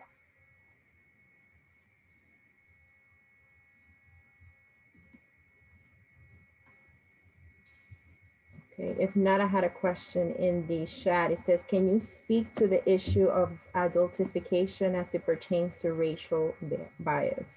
I'm sorry, what's the first word? Can you speak to the issue of adultification as it pertains to racial bias? I'm not sure what they mean by adultification. Sarah, you could unmute yourself and ask. Yeah, please. Yeah, I'm familiar with some research in the schools where, disciplinary actions towards Black children, especially, boys and girls, that they're viewed as older and treated as such. And I was curious about whether okay, I got it. Yeah. Also in the courts, and how that relates to, disproportionate treatment. Right. Yeah, it's a very serious issue. I'm on the mental health task force of the CCJ, which is the Council of Chief Justices. And one of the issues we talked about just yesterday was that exact issue, that how a person looks can affect what a judge is doing with the sentencing. And so we train people to really start looking at that and taking into account why is it that this 4-year-old Black child's cute, but this 8-year-old Black child's a threat? The other side of that, which is also very saddening, is you look at the brightness in that little child's eyes and the sparkle and the love of life, and you start to see it dull by the time they're 8 years old because of so many slights. It's the death of 1,000 cuts. And I've seen my own children go through that. My youngest son especially. He, for whatever reason, people saw him as a discipline problem. And it's like, I don't get it. we finally nailed it down to it was one teacher in particular had it out for him. And by the time that we figured it all out, she did major damage. And but we had a principal who was willing to work with us, who saw the problem, he understood it. He made sure that my son was transferred to a different school, and he thrived. Thank you for that. Sorry, that it's yeah, I've observed it in some of the work that I've done, and especially if the child is taller or looks a little older than their peers, like Latino kids can sometimes, were in the instance that I observed it was the Latino kids were treated as cute, and the one child in a majority Latino school who was Black looked older, but also was, treated very differently. Yeah. Well, the thing is, the good news is that training helps, and maybe I'm overly optimistic, but I think people want to do good. I really honestly believe that most people want to do good and they want to do the right thing. And a lot of this is implicit bias, and you can be trained to handle that. Yeah. We've had one comment of one of the participants' daughter that she was referred or was said that she was borderline bully because she was direct when she talked to her teachers and classmates. So that perception too of someone speaking their mind or voice. Yeah.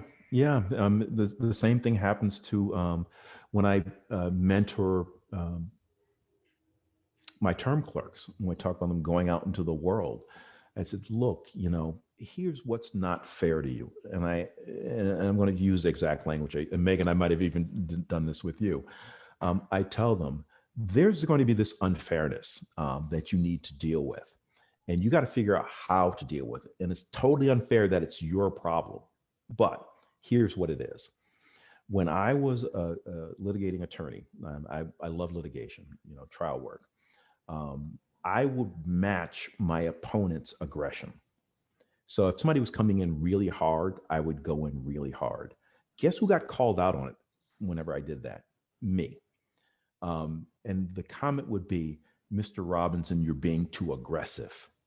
And I would go, no, Your Honor, I think I'm being assertive. I'm matching Mr. So-and-so's intensity. But that's what they saw. Now you take that and put a woman in that same position, and she's likely to be called the B word. And is it fair? The answer is no. But can you just call it out? I'm not a woman, but I would imagine that it's a lot like it is for me. You're in situations where you can't always call it out. And so you have to figure out ways to deal with this issue that aren't exactly fair sometimes. Another question. Have you noticed bias within a race and culture? Sorry? Have you noticed bias between or with? Do you have another sort of, I can't hear, I don't know what happened. I can hear you. We can hear you, Mary Jane. The question was going just fine, and then all of a sudden it stopped. I need like another earphones. If you have another earphones, the old ones, not the ones that we have, but, Noelle, can you move her? The question. Okay. Chief, the question from Leslie was, have you noticed bias within a race and culture? I've noticed bias in all races, in all cultures. It's a human thing. It's not a white person thing. It's not a Black person thing. It's a human thing. It's a kind of thing where, let me give you an example. As I said before, I'm a martial artist. And so we would go different places. I got beat up on every continent. I can tell you, I love karate. And I think I'm pretty good at it. I've won some world championships. But when we went away for a long time, like there's one time we went to China and we were there for 2 weeks. I started missing American culture a lot. And so when I would run into Americans, it's like suddenly I'd want to be their friend. Now the person could be a serial killer, but it was like, You're from Connecticut? And I'm sure those of you who have traveled, you know that feeling. It's like you want something that you can identify with. You want a food that you're used to. Those kinds of things. That's the kind of thing that you need to think of what bias is. Stop thinking of it as somebody in a Ku Klux Klan uniform. It's not that. It's far more subtle, and it's far more. It's far less intentional, but the impact is horrendous. George, did you have a question? Yes, I did, and thank you, Chief. You brought up a lot of feelings. I grew up in the '60s. Grew up as a kid in a project, and my mom always wanted the best. And we moved on a street that was really white privileged. We were the third Black family, and when white folks would walk by, they would point at us. Mm-hmm. As well as we watched moving trucks move from people out on a regular basis. Mm-hmm. And there was one white family that took to us, and then they were exiled from the rest of the folks. Bias has always been there. Me and a group of folks, I go to Ocean City every year, except for last year, and I'm still feeling the not being there. But when I do go there, we rent a penthouse for that week. Mm-hmm. I always say I wanted to be a howl, because I've been poor all my life. And so we rent this penthouse. And when I went there 2 years ago and went to check in, and I says, what room do you have? I said 1703, because we rent the same one every year. Mm-hmm. And you said, are you sure? Yeah. And I'm sarcastic. I said, my credit card said I did. And they proceeded to go back and go through all this checking rather than to give me my keys. To the point of calling the people we rent from, the Caldwell Banker Vacations, to make sure that we rented the penthouse. Mm-hmm. Mm-hmm. No matter where you go, there's always going to be somebody that doesn't believe you should be there. And I too try to walk in the middle of the aisle, make sure you see what I'm doing, because the worst thing you could do is tap me on the shoulder and say, "Could you come back in the store?" Yeah. Yeah. Even though I don't have anything, it's very embarrassing. Yeah, absolutely. So, do I have biases? I have a lot. I have to take a look in the mirror as well, and try to, as you said, have a second thought with it. Yeah. Why? I love my manager, because when she see me with some biases, she'll sit me down and say, "What about this? And what about that?" And then I have to take a look back, step back and take a look at my behavior based on my internal feelings. Yeah. You do something to me one time, the next time I see you, I think you're going to do it again. Yeah. Well.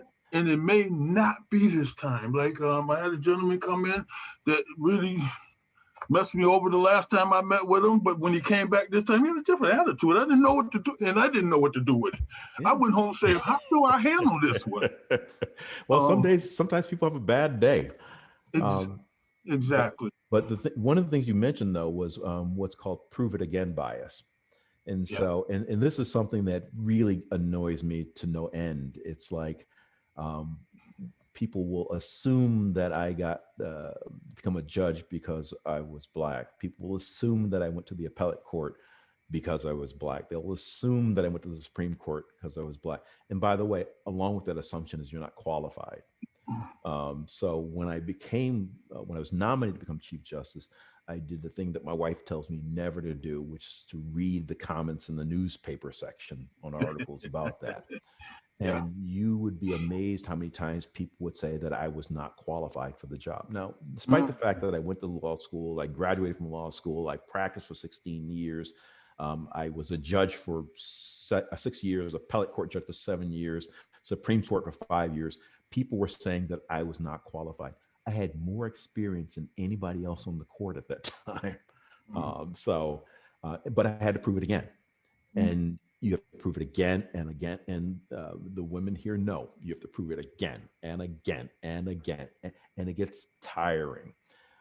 As like Fannie Lou Hamer says, I'm sick and tired of being sick and tired. Yeah. You get sick and tired of it. But you have two choices: surrender to the status quo or change the status quo. And I'm saying we need to change the status quo. Shiva, I have another question in the chat, and it's kind of related to what you were just saying about your education. Someone said, have you been viewed as intimidating before your college degree and after because you are educated? Yes, I've always felt, I won't call it intimidated, but when I was young, I remember people calling me, and you're not going to know what this reference is, calling me Poindexter. There is an old cartoon, this cartoon character named Poindexter, and he wore the mortar board like you get in high school when you graduate, and he had this little button on his chest, and people would call me Poindexter or Professor, and it was unusual because it was Black people and white people. Most of my friends, though, were white because they tracked us by IQ. And so I was in the honors group. And so, which was a real problem. There was horrible race riots in Stanford because the school system had been very segregated, but they decided to integrate it. And how they did that was they closed down the schools that were in the Black neighborhoods and then bused us to the new schools in the white neighborhood. But people felt that that schools were theirs, and that we were interlopers. We shouldn't have been there. And so I could remember looking out the window and seeing people with guns and dogs trying to get us. And they put us on the buses and made us go to the back of the building and put us on buses for our own safety to get us out of there. But it was quite an interesting childhood.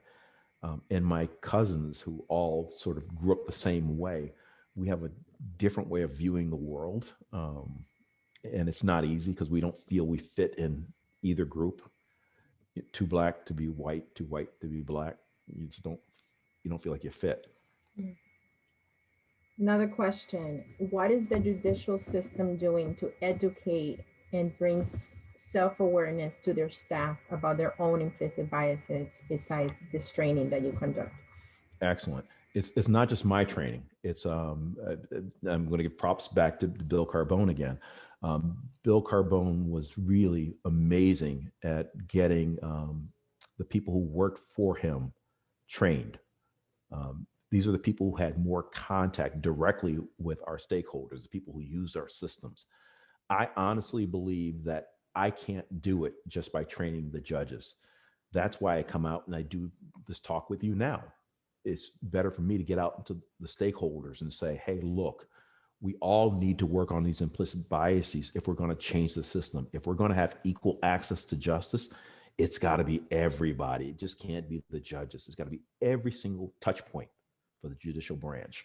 I'm going to take care of the judicial branch. I'm hoping that the other two branches of government will do the same thing, because we're having, as you've seen on January 6th, we're having a real problem with our democracy because people feel that they're not getting their fair piece of that American pie. So we need to do this. Either if we don't, I'm afraid of the future. We've done this kind of thing long enough where we've lived in these separate houses. And by the way, there's a book that I really recommend you read if you want to figure out what happened in this current housing pattern we have. The middle class built wealth through home mortgages, buying houses. The federal government explicitly discriminated against Blacks, explicitly, not implicitly, explicitly. If you wanted a GI loan, you couldn't get it if you were Black. If you wanted a farm loan, you couldn't get it if you were Black. It was in the regulations. You can't have this. So that built the middle class. People think the middle class is old. The middle class is actually new. It's been around 1940s. And that was built through government programs that explicitly excluded people of color. It's called The Color of Law. It's by Richard Rothstein, I believe the author's name is. Another question, what kind of implicit bias training are state and local police departments doing in Connecticut, if you know of any? I did one for the state police, so I do know that they're doing them. There's a number of, Vincent O'Banner is a good friend of mine. He's a former Greenwich police officer, and he's involved with Quentin. I can't remember Quentin's last name at the moment, but they are doing these kinds of trainings. And a lot of this started since the George Floyd murder, George Floyd killing. So I am seeing more and more of it. Something's different about now. I'm afraid that it may go away if we don't pay attention to it, but something is different now. And so I'm seeing people stand up and make real positive changes. And I'm going to call Megan out on this one too, including Megan. I'm so proud of her for having the professional rules of responsibility for the state of Connecticut changed to deal with gender bias, and that's just, and actually bias in general. So people are doing it, and if I had anything to do with that, I am so proud of you. And if I had anything to do with it, then thank you. That's incredible. For those of you who do not know, Megan Wade is one of our board members. So yay to Megan. Anybody else have any questions? I have a statement. Coming into the criminal justice system, one of the things that was suggested to me, because we had a lot of clients coming in, was not to read the report on the client when he came in, but just to meet with that individual as a human being. Mm-hmm. And let me tell you, I was so amazed on how I thought about that person. But then when I did go back and look at the record, and I saw these horrendous things that were done, I'm saying, now how could that nice man have done all these things? But it had an effect on me and how I was looking at people at the time. And I've used that process of not looking at the record and the file, but actually meeting with the individual. And it came through coming from diversity training that I had when I was in CSSD with Bill. Oh, thank you. Thank you so much for telling me that. That's incredible. There's this saying that every person is better than their worst day. And so, when people do some horrible things, and that's the reason why, quite frankly, we have to do what we do. I remember before I did a training for the public defender's office, and I really reached out to them and say, we need to do this training, because there was a case that my friend Justice Khan told me about that was being tried, and it was a bad case. It was a person killing a drug dealer. And the attitude was sort of a, you know what, this is a bad guy. And it was a bad guy who was the victim, sort of a no big deal. But it's like, if you're an attorney defending that person, you have an obligation to zealously represent that person. And as I just said, everybody is better than their worst day. And if you can't make one good statement about that person, you can't sit down and talk to that person to find some good in that person, then I think you failed at your job. You did not zealously represent that person. So when a person comes to you, yes, believe me, look at the reality. This person, this is their jacket. This is what they did. But that's not all of who they are. And by not looking at that thing immediately, you stop yourself from making those shortcuts that would have prevented you from giving the best service that you could to that individual. And that's what I'm talking about. That's how it's supposed to work.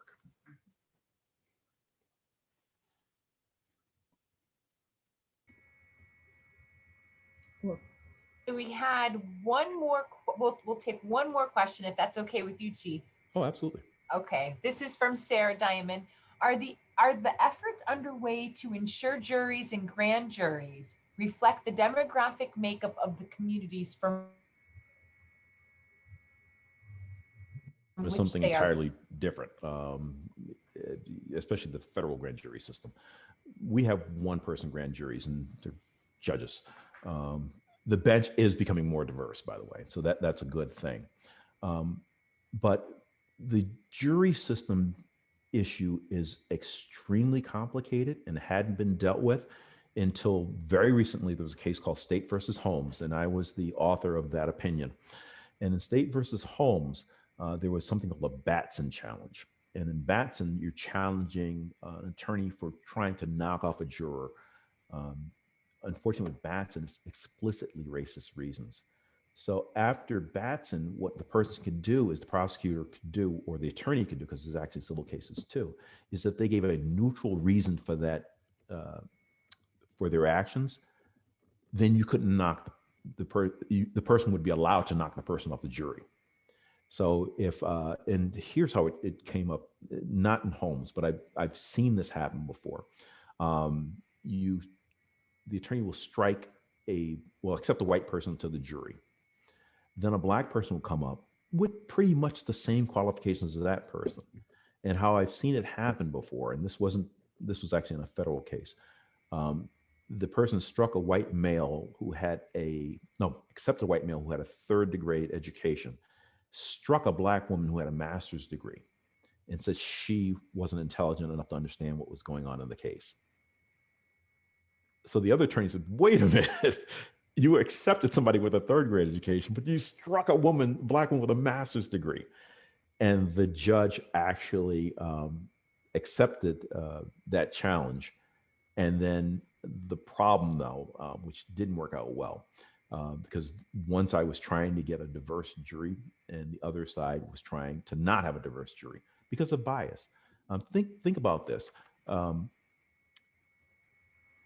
There's a bias that comes out in criminal jury trials by some people, and I think the attorneys may not realize they're doing this. But if you think that black people will be biased towards black people and you're going to strike them off the jury because they're black, and you're not doing that to white people, and you don't think they'll be biased towards white people, there's something wrong. Remember that flip it to test it? So you flip that and you go, what am I doing?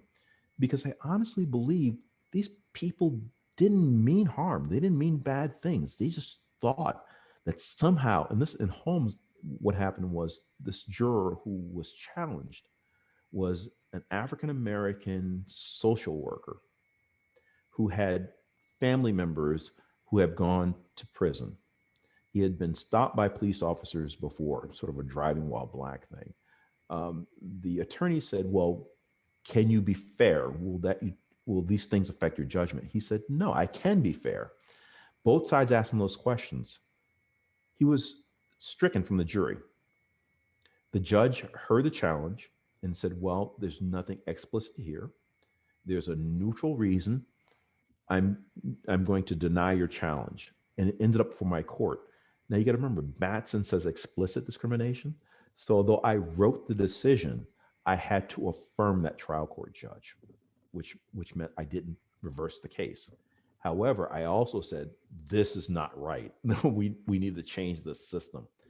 And so I formed the jury selection task force. And they looked into various things like the fact that Blacks, Indigenous, and people of color are disproportionately not showing up on juries.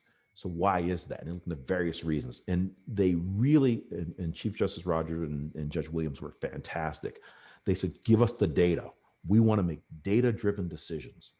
And that's what they did. They made data-driven decisions and said, there are no jurors, why? And they started looking at the jury returns and where the services were being returned from, and the fact that we weren't sending out a second notice of jury duty. And start saying, well, that's a problem. Why are we doing that? Why don't we have the right addresses? Is the information stale? Do we need to change some statutes? For example, do you want non-citizens on the jury? These are questions that I put before the legislature to make the statutory change. Why is it we're requiring citizenship? Why are we disqualifying people because they have a felony conviction? Now, I saw an article today about that, and the person said, well, felons shouldn't be on doing jury duty. But the thing is, after a while, you can sit on jury duty even though you were a felon. So the matter is how much time you're disqualified for. That's the part that doesn't make sense.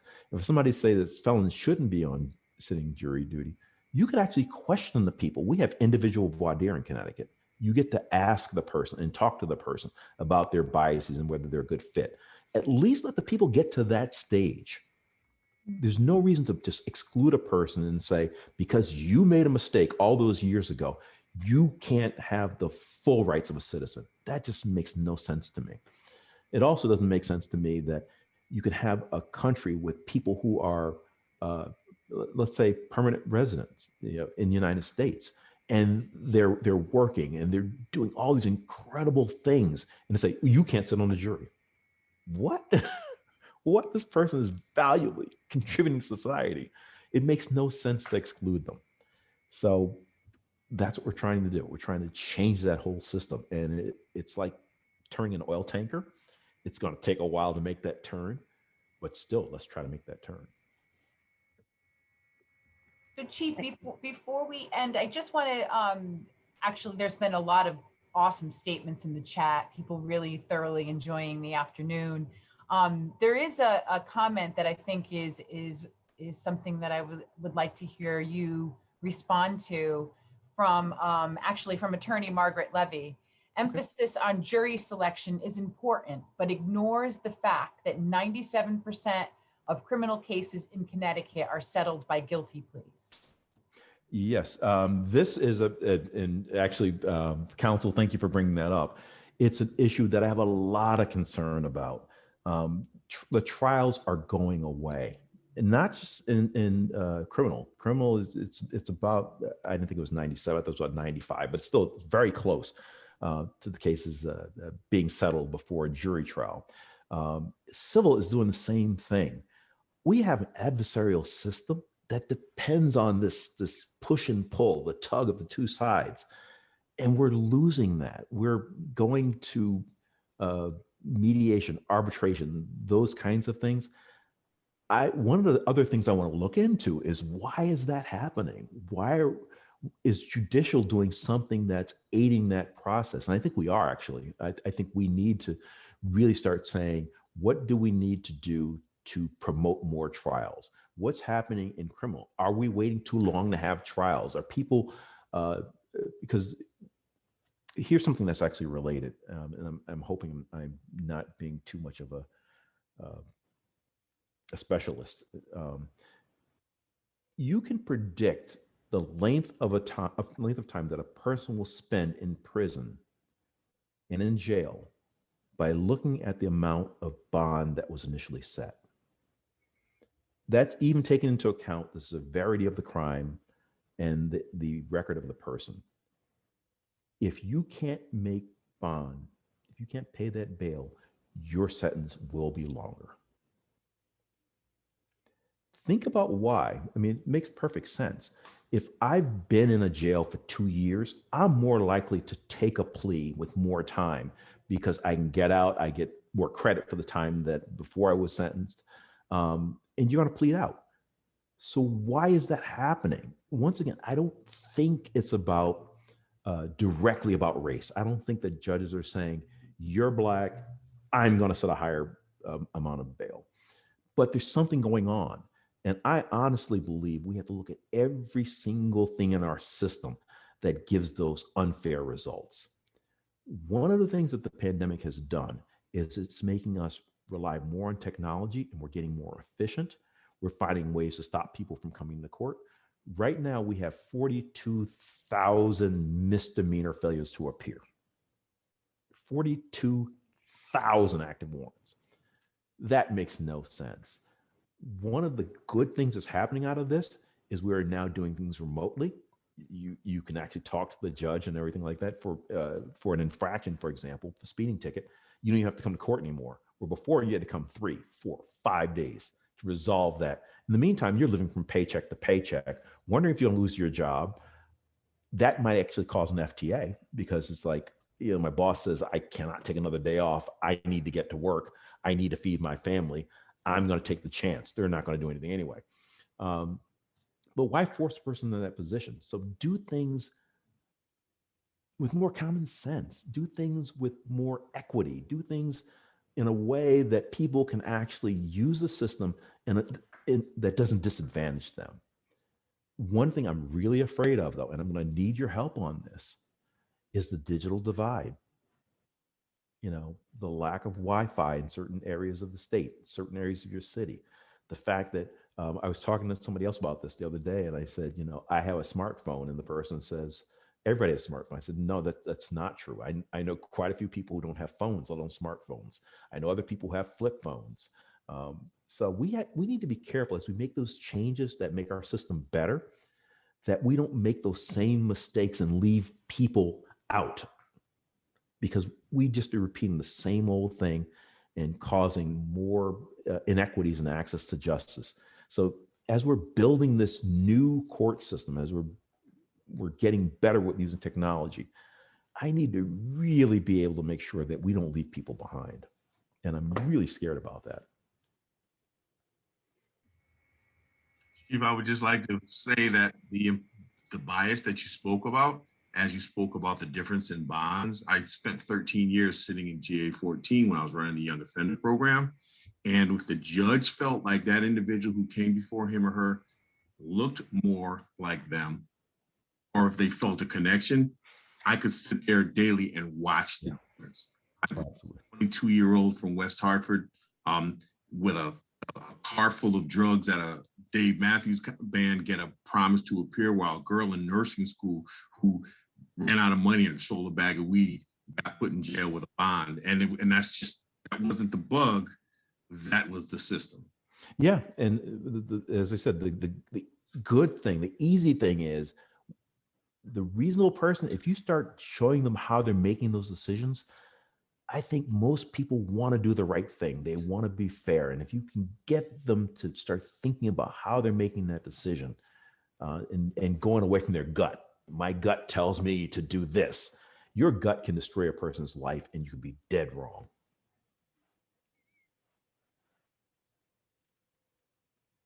People not going, giving guilty pleas, and they're dragging the case, being more likely to be settled in that way.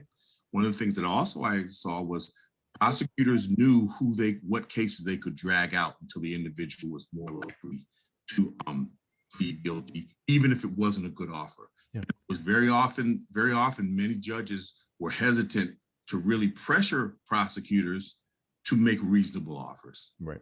Well, and so that's all. Yeah, there's inequities in the system, and I'm not going to sit here and defend the inequities. I'm going to say that we should have addressed them a long time ago, and we're getting much better at addressing them.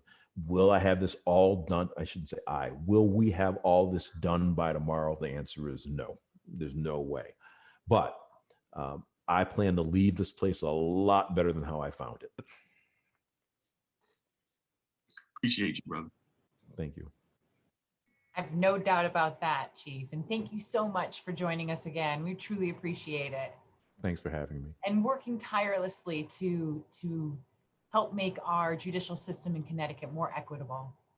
Thank you. Thank you. I really appreciate that. It feels good. I'm not doing it for the feel good, but I'm doing it because it's needed, it's necessary to be done. But I'm glad to have partners. I gotta tell you, I am so glad to have partners because we're happy to be your partner, and certainly you have friends here at CPA. That's for sure. Well, thank you. So, and you did get out of buying that lunch, but I got to tell you, it was close. I wasn't worried given what happened when we took the test the first time. I knew I was safe. So thank you to everybody for joining us today. We truly appreciate everybody being here with us. It's great to see everybody. Let's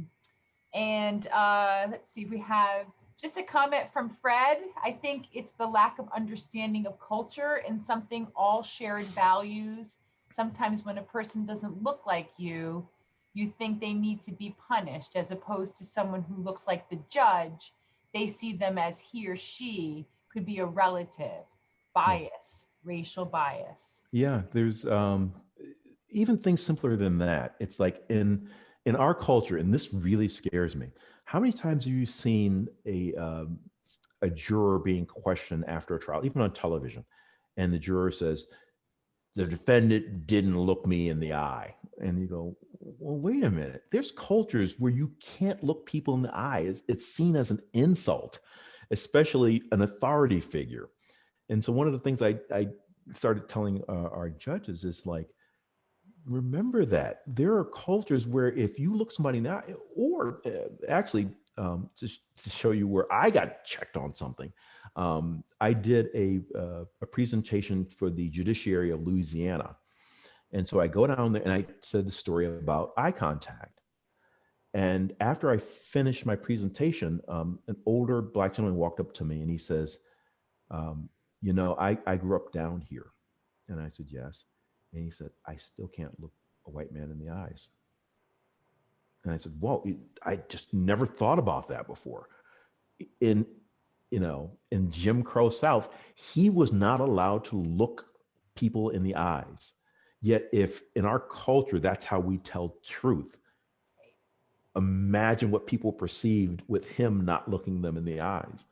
And so I had this extremely intelligent attorney come up to me and tell me that story. And it's like, wow, I didn't catch it. I didn't even think about that. So having that conversation helped. But it's the conversation. We need to have those conversations, including with people who identify like you do and people who don't identify like you. But look at your circles. Look at those circles of friends and family you have. If they're really homogenous, you need to start opening those up and having these difficult conversations. Have the conversations that I've had with Bill Carbone. I'm sorry for calling you folks out all the time, but I see your faces and names. Have the conversation with Megan. Megan and I sit down all the time, and we talk about some of this stuff. And was it always easy? No. But we talked about it, and we still do. Those are what we call courageous conversations here at CPA. Mm-hmm. Okay. Beth? Happen. Beth? Yes. May I just say before we... Yeah, Bill, hey, Bill. Yeah. Oh, hey. May I just say before we end, really how lucky we are in Connecticut that we have a Chief Justice of the Supreme Court that has made this such an important issue and is devoting so much of his time and effort to addressing this issue of bias. I can't think of anything more fundamental to achieving a justice system that is truly fair and just than actually addressing implicit bias. Mm-hmm. And if anybody can change the system, I have to tell you, I have total confidence in Chief Justice Robinson. He is really amazing, and we just are so, so very lucky to have him in our state. So thank you, Chief, for all you're doing on this and so many other important subjects. Bill, thank you for blazing the path in judicial. Trust me, if I didn't have a good foundation, we'd be much further behind. We are we are a model for the country in many of the things we do in this area, and that's thanks to you. So I appreciate it. Thank you. Very true. Very true. Have a wonderful afternoon, everyone. Take care, and I hope to see you again soon. You will, Chief. We'll be calling you again. All right. Take care. Take care. Bye-bye.